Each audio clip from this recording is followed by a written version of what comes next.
Forget gangsters and mob bosses. The man who terrorized Hollywood for years wore expensive suits, won 17 Tony Awards, and made billions at the box office. His employees needed ulcer medication just to survive his rages. Some lost their hair from stress. Others ended up in the emergency room, but Hollywood kept protecting him. One magazine even called him dazzlingly charming in the same article that exposed his violence. Today, we reveal how the most feared man in Hollywood finally got what was coming to him. Hollywood is full of powerful figures, but few were as feared as Scott Rudin. He was a producer with an unmatched record, winning the highest awards in film, television, and theater. He had an Emmy, a Grammy, an Oscar, and 17 Tony Awards. His name was attached to some of the biggest hits, including No Country for Old Men, The Social Network, The Girl with the Dragon Tattoo, Lady Bird, and Uncut Gems. On Broadway, he produced The Book of Mormon, Hello, Dolly, and Fences. His ability to pick winners made him one of the most successful producers in entertainment history. But behind all of that success was a terrifying reputation. He wasn't just known for being demanding, he was known for being brutal. Rudin was born in Baldwin, New York in 1958. By the age of 28, he was already running production at 20th Century Fox. That was just the beginning. He spent nearly 15 years at Paramount, where he built his empire. In 2008, two of his films, No Country for Old Men and There Will Be Blood, dominated the Oscars, each earning 8 nominations. No Country for Old Men won Best Picture. He was at the top of Hollywood, but those who worked for him had a different story to tell. Rudin's office was a place of chaos. On Halloween Day in 2012, he smashed an Apple computer monitor on an assistant's hand. The screen shattered, cutting the young man so badly that he needed emergency medical attention, all because Rudin didn't get a seat on a sold-out flight. A witness described the sound as like a car crash, a cacophonous collision of metal, glass, and limb. This wasn't a one-time event. Former employees said his outbursts were constant. He punched walls, kicked doors, and threw objects. The office had so many holes in the walls that enormous plants were placed around the space just to hide the damage. One assistant described the experience as like walking into Vietnam. Employees lived in fear. Some had hair falling out. Some had to take ulcer medication just to survive the stress. He burned through assistants at an alarming rate. In a 2005 Wall Street Journal profile titled Bosszilla, it was reported that he had gone through 119 assistants in 5 years. Some former staff estimated that number was closer to 250 if you counted those fired during their trial periods. One former assistant even received a written threat. Rudin wrote, "The only thing separating my hands from your neck is the fact that there are 3,000 miles between us." Hollywood knew all of this. His reputation was no secret, but the industry let it slide. In 2010, The Hollywood Reporter called him the most feared man in town, and in the same article described him as utterly, almost dazzlingly charming. His rage was treated as just another part of his brilliance. His abusive behavior wasn't just tolerated, it was turned into entertainment. Films like Swimming with Sharks and Tropic Thunder satirized Hollywood moguls who were said to be inspired by figures like Rudin. But in April 2021, everything changed. The Hollywood Reporter published an expose detailing years of physical and emotional abuse. Former staffers spoke on the record, describing an office ruled by intimidation and violence. The backlash was immediate. Broadway actor Karen Olivo announced they would not return to Moulin Rouge as a protest against the industry's silence. The Actors Equity Association called for Rudin to release former employees from their non-disclosure agreements. On April 17, 2021, Rudin released a statement apologizing for the pain my behavior caused and announced he would be stepping back from Broadway. 3 days later, he expanded that to include his film and streaming projects. It was a stunning fall for one of the most powerful men in entertainment. His downfall was part of a larger shift in Hollywood. The first wave of the Me Too movement had focused on sexual misconduct, but this was something different. This was about power, intimidation, and the toxic workplaces that had been normalized for years. The idea that suffering was just part of paying your dues had been accepted for too long. Still, not everyone was convinced that this was the end of Scott Rudin. Hollywood has a history of forgiving powerful men. Stephen Galloway, dean of Chapman University's Dodge College of Film and Media Media Arts, predicted, "My bet is a year from now, quietly, he will be back." Whether that will happen remains to be seen, but for now, the fear that kept his empire alive for decades has finally started to fade. Then there was George C. Scott. He was one of the most intense and unpredictable actors Hollywood had ever seen. He had a powerful presence on screen, a deep voice that commanded attention, and a personality that made people both admire and fear him. He wasn't just a great actor, he was a man who refused to follow the rules, no matter the consequences. In 1970, Scott made history by becoming the first actor to refuse an Academy Award. He had won Best Actor for Patton, but he wanted no part of it. He had always hated the Oscars, calling them a meat parade designed for publicity rather than art. He had warned the Academy years earlier that if they ever gave him an Oscar, he wouldn't accept it. When they did, he stayed home and watched a hockey game instead. Hollywood was stunned. Scott didn't care. This kind of defiance wasn't new for him. He had been challenging authority for years. In 1955, during rehearsals for Three Sisters, legendary acting coach Lee Strasberg criticized the cast for their performance. Most actors would have stayed quiet. Scott didn't. He turned to Strasberg and told him that if the play was bad, it was his fault as the director. It was a bold move, and it proved that Scott wasn't afraid of anyone. That same intensity carried over to his work. Maureen Stapleton,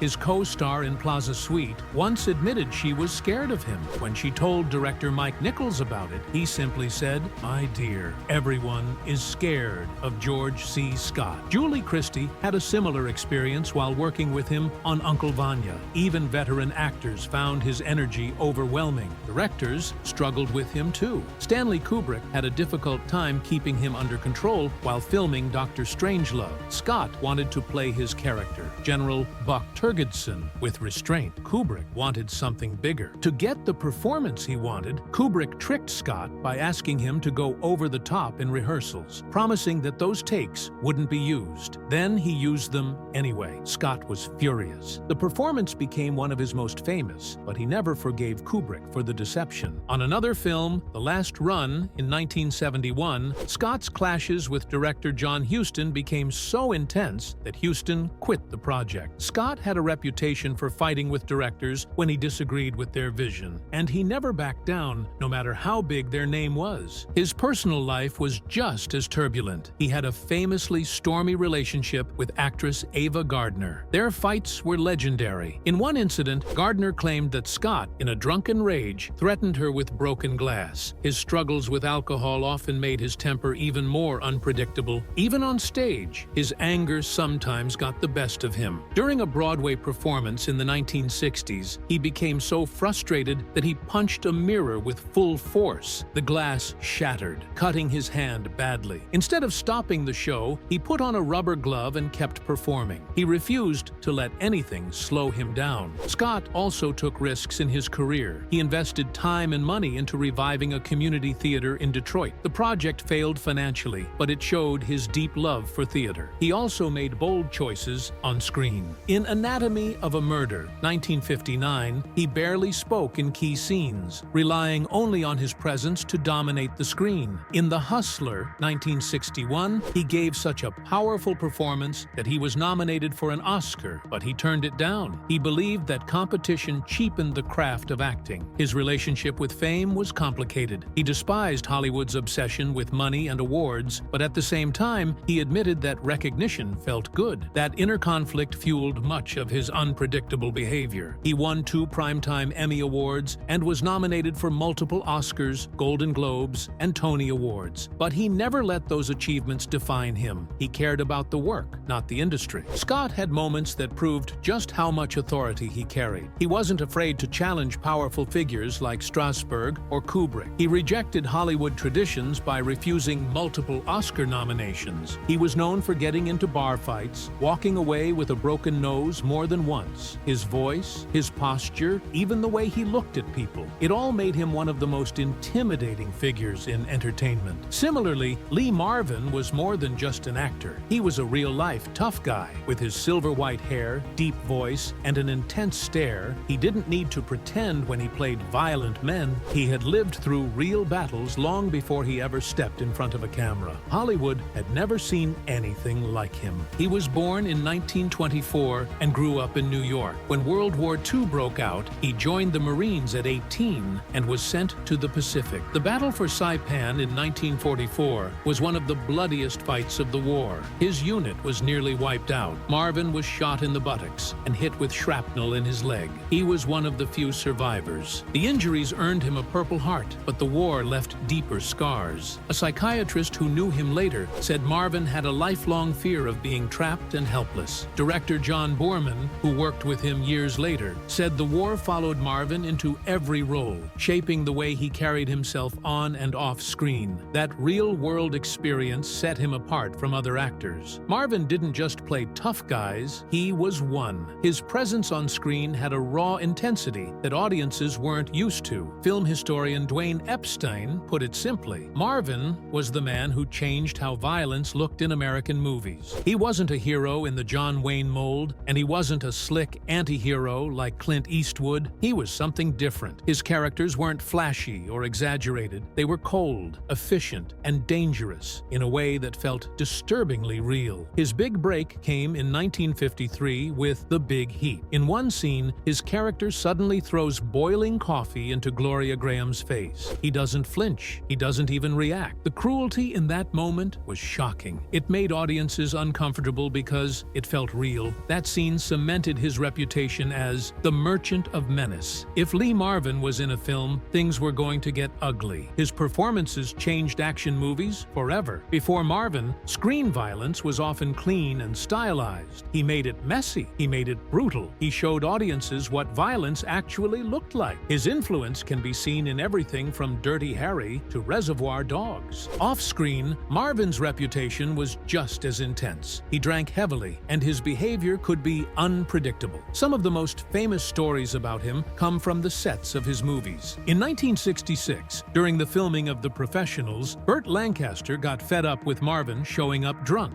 It reached a breaking point when Lancaster grabbed him, lifted him off the ground, and dangled him over the edge of a cliff. Crew members recalled Lancaster saying, "If you show up drunk again, I swear to God, I'll throw you off this mountain." Marvin got the message. He stayed sober for the rest of the shoot. Another wild story comes from 1976, during the filming of The Great Scout and Cat House Thursday. Marvin got into a drinking contest with Oliver Reed, one of the only actors who could match him. Drink for drink. They kept going for 10 straight hours. Marvin finally blacked out. Reed had won, but just barely. Despite all the rough edges, Marvin had a protective side. Actor William Hurt, who worked with him on Gorky Park in 1983, remembered how Marvin looked out for other actors. He said to me, "You try to act. Let me guard your flank." His old Marine buddy Robert Filkowski saw it too. He wasn't just a soldier in the movie. He still thought like one. Marvin also had a sharp instinct for acting. John Boorman once said he had a way of making unexpected choices in a scene.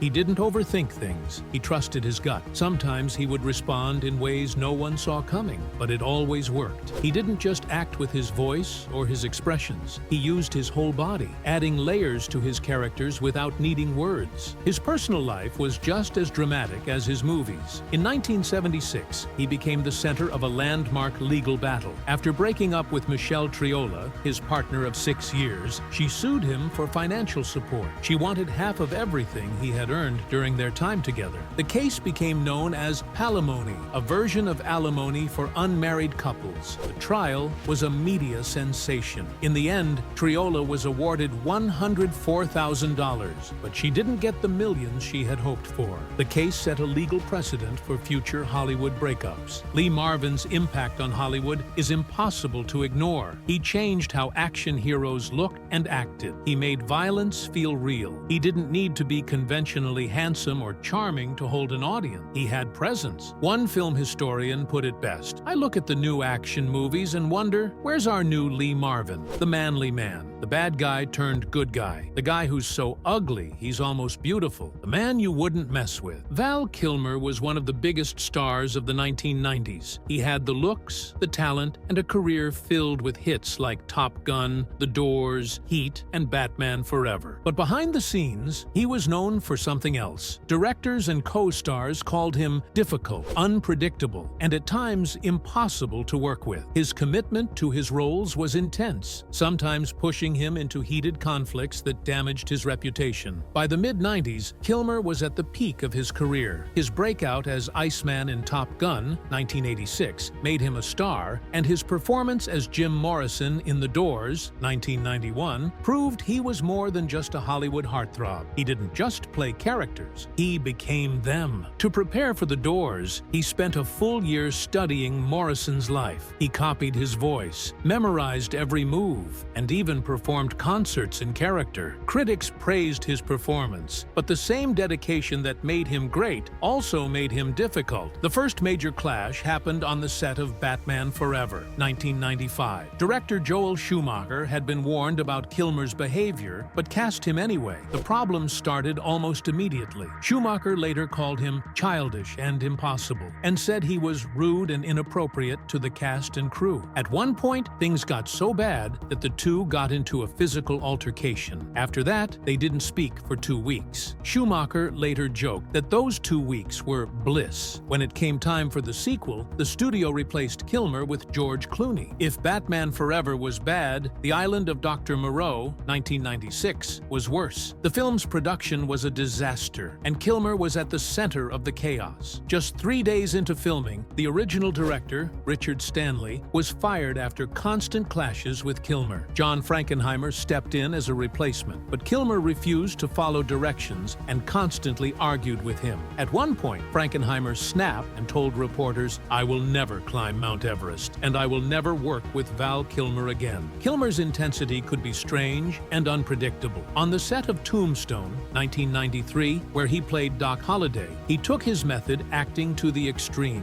During a discussion about the character, he grabbed a locust from a stand-in and ate it without hesitation. Afterward, he turned to the director and said, "As you know, I have a reputation of being difficult, but only with stupid people." His perfectionism sometimes led to dangerous situations. While filming The Real McCoy, 1993, he reportedly fired a prop gun because the director refused to change a scene. He frequently argued over script changes, ignored instructions, and pushed his directors to their limits. By the early 2000s, studios had grown tired of his behavior. Even those who admired his talent were reluctant to work with him. In later years, Kilmer admitted that his attitude may have hurt his career. In a Reddit Q&A, he reflected on his past, saying, "I only cared about the acting, and that did not translate to caring about the film or all that money. I like to take risks, and this often gave the impression I was willing to risk the money not being returned, which was foolish of me. I understand that now." It was a rare moment of self-awareness from an actor who had built a reputation for being difficult. Then there was Steven Seagal. He was on the rise in Hollywood. With his career taking off, he wanted someone just as famous by his side. Kelly LeBrock was every man's dream, and Seagal was determined to make her his. His charms worked, and they were soon ready to get married. But before he could walk down the aisle, he had to take care of something important. He was already married. This time, at least, he remembered. He divorced his first wife, Miyako Fujitani, and in 1987, he married LeBrock. His first movie, Above the Law, wasn't a hit with critics, but it made money. That was all the studio cared about. With that success, Seagal moved on to Hard to Kill. He convinced LeBrock to come out of retirement and be in the film, but she wasn't impressed. She later called it hard to watch. As Seagal's fame grew, so did the rumors. Warner Brothers heard him claim he had ties to the CIA, so they decided to check. They found nothing. He had no connection to the agency. But what they did find was something worse. Seagal had links to dangerous people. It wasn't a problem yet, but one day it would be. One thing that was no secret was his love for guns. He was always armed. He wore long jackets to hide his weapons. Even his tuxedo for the Oscars had to be tailored to conceal 2 massive pistols. Seagal kept his streak of 3-word movie titles going with Marked for Death. This time, he added something new: singing. He performed with reggae legend Jimmy Cliff. But don't worry, it was still an action film. In fact, the National Coalition on TV named it one of the most violent movies of the year. That violence wasn't just on screen. It happened behind the scenes, too. On set, Seagal bragged that his Aikido training made him impossible to knock out. The stunt coordinator decided to test that theory. Seagal agreed, letting him put him in a chokehold. It didn't go as planned. Within minutes, Seagal was unconscious. His next film, out for justice, brought a different kind of trouble. This time, the ones seeking justice weren't in the movie. 4 office assistants accused him of harassment. He paid 3 of them to drop the charges, but the allegations didn't stop there. 4 actresses came forward, saying he promised them roles in exchange for sleeping with him. Despite everything, Seagal kept getting work.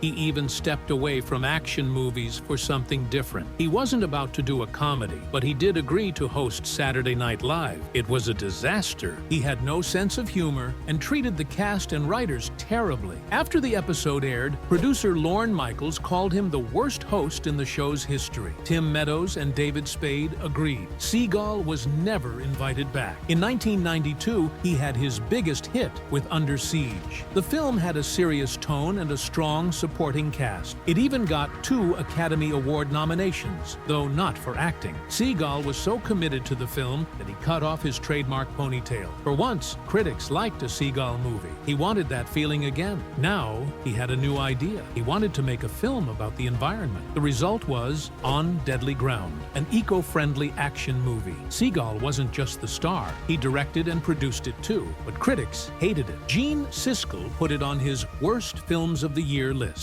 After that failure, Seagal went back to what worked. He made Under Siege 2, Dark Territory. This time, things didn't go as planned. The film was a disappointment. It flopped with critics, and Seagal had another problem: his body. He was no longer in top shape. For the first time, he had to wear a girdle to hold in his growing stomach. While casting Under Siege 2, Seagal met with Jenny McCarthy for an audition. He told her to do it without clothes. McCarthy refused and stormed out. She didn't get the role, but another actress did, 16-year-old Katherine Heigl. Heigl later shared a disturbing story. On the last day of filming, Seagal made a creepy comment about having girlfriends her age. At a promotional event for the movie, he took it even further. He publicly grabbed her chest and laughed about it. In 1996, Seagal starred alongside Kurt Russell in Executive Decision, but instead of playing a major role, he was unexpectedly killed off early in the film. On set, things weren't much better. He reportedly walked around claiming to be the boss of the movie. Co-star John Leguizamo found this hilarious and laughed. Seagal didn't. He used his Aikido training to slam Leguizamo into a wall. That summed up how Seagal operated. If someone didn't respect him, he made sure they did, at least in his mind. After Executive Decision, he returned to making environmental action films. In 1997, he starred in Fire Down Below, but audiences had lost interest. The film bombed and earned 4 Razzie nominations: Worst Picture, Worst Screen Couple, Worst Song, and Worst Actor for Seagal. His career was crumbling, and Warner Brothers no longer saw any reason to keep working with him. They did, however, give him one last chance in 2001 with Exit Wounds. Whether it was a final shot at redemption or just a way to get rid of him wasn't clear. On the set of Exit Wounds, Seagal was supposed to have a major fight scene with Michael Jai White, but the director made an interesting choice. He scheduled the fight for the last day of filming. White later found out why. The director wanted him to actually beat up Seagal. White wasn't sure what to do. He later said that Seagal seemed to realize what was happening and looked hesitant during the scene. In the end, White went easy on him. If he hadn't, Seagal's legendary toughness might have been exposed. That same year, Seagal's personal life took a serious hit. His longtime friend and business partner Julius Nasso believed that Seagal owed him $3 million.